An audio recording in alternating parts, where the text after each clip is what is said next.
ഓപ്പണൊന്നും ഇല്ലടാ.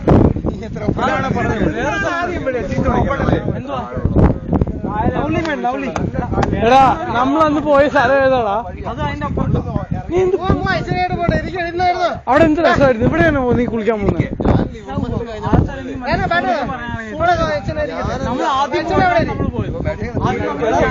അന്ന് നമ്മളെ കൊണ്ടുപോയി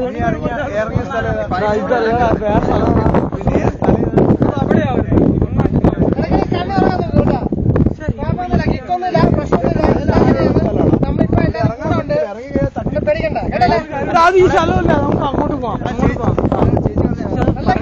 മനസ്സിലാക്കാൻ പറ്റില്ല. ഇവിടെ നിന്ന് പോകുന്ന അറിയാം. ഈ സ്ഥലമല്ല.